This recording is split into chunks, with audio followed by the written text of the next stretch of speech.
everyone, Taylor Sievers here with Sievers Blumen Farm, and today I am in the rose patch. And I've done some updates, and I wanted to just show you again another update. As I'm recording this, it is May 20th, 2023. So I planted these roses in late March, early April. Yeah, I got them in bare root and planted them about a week later. So yeah, end of March. Anyways, I'm here. I just wanted to give everybody an update.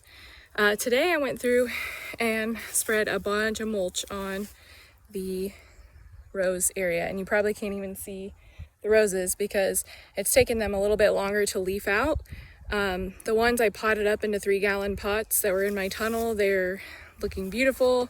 I've sold all but 4 of them, and they are just leaps and bounds ahead of the ones that are in the field right now. And a couple reasons for that is just that the moisture was not as even.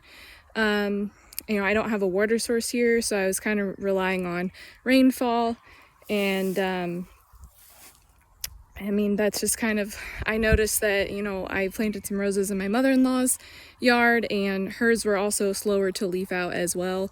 But again, it's not consistent moisture like with the ones I potted up, and also it's not, the heat. There was a lot more heat in the tunnel too, so I'm not super worried. Right now, if you can see, we've planted our field into wheat, and so there was a little bit of wheat over in this area, but this area has been mostly weeds, so the wheat wasn't looking that great. It's really poor soil as well, and so I amended each hole when I planted, and the wheat, I kind of came down here and weed-eated the really tall stuff, and then I just laid a really thick layer of mulch down.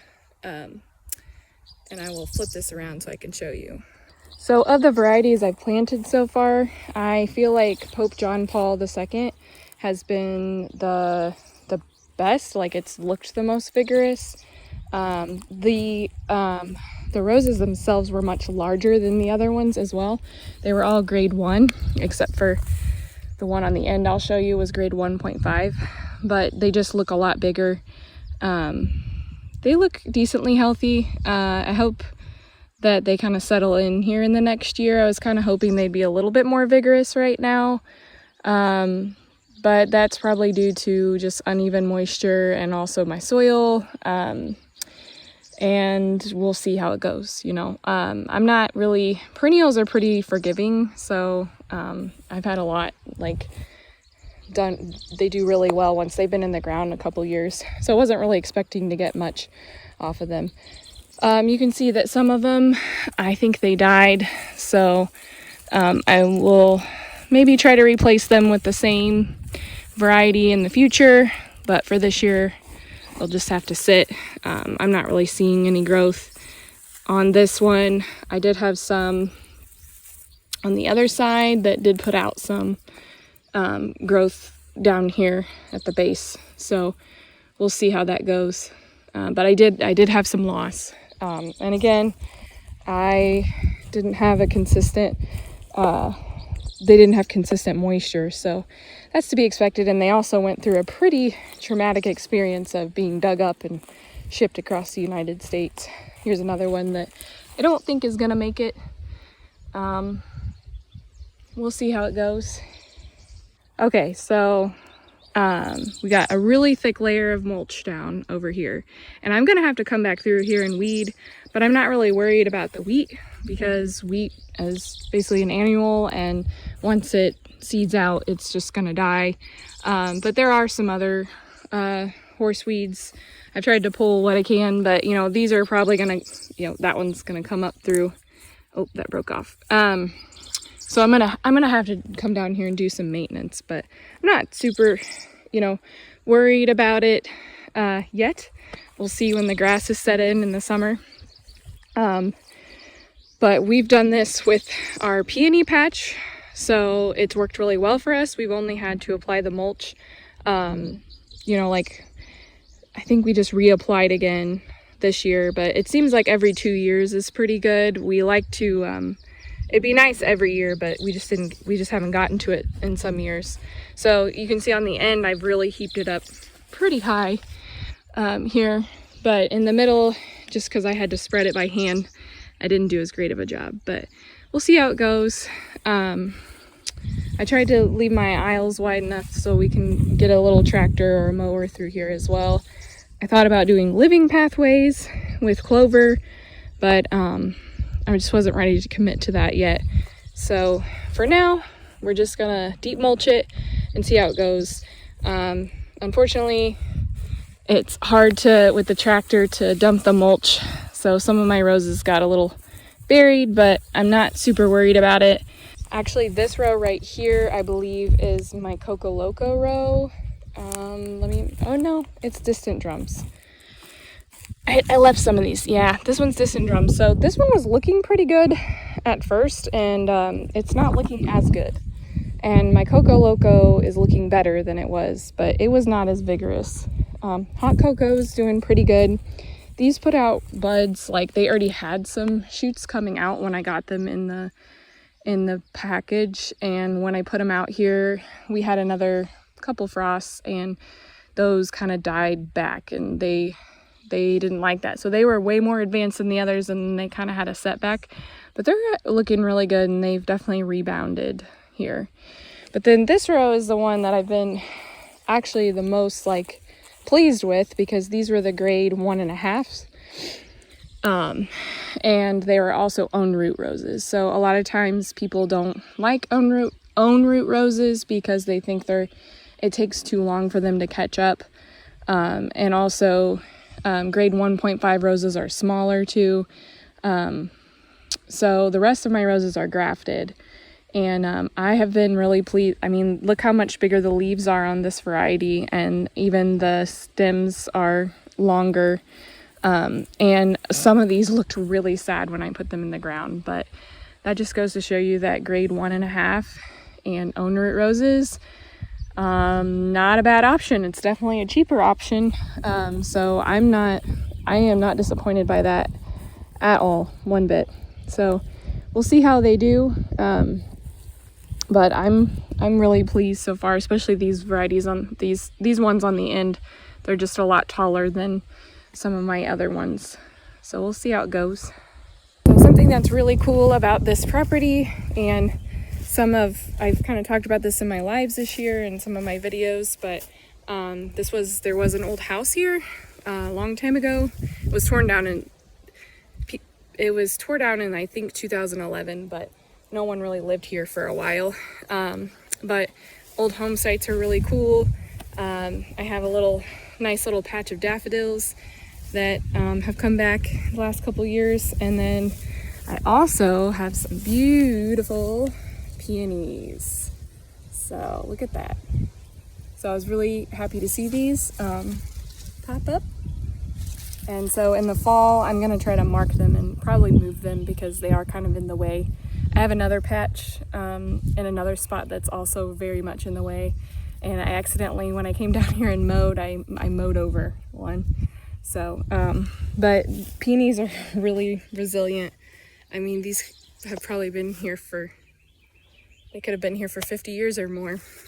So that's really cool. But so this is our update to the rose patch. Not very exciting. I was hoping to have a little bit more like longer stems by now, I guess, or just like more growth. And again, I kind of mentioned the reasons for that.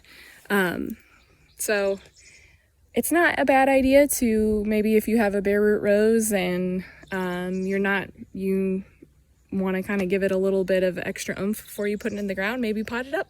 I don't know, because right now the ones that I potted up were looking really great. But yeah, I only have about 4 of those left. So if I have any left over in the fall, I'll probably end up planting those.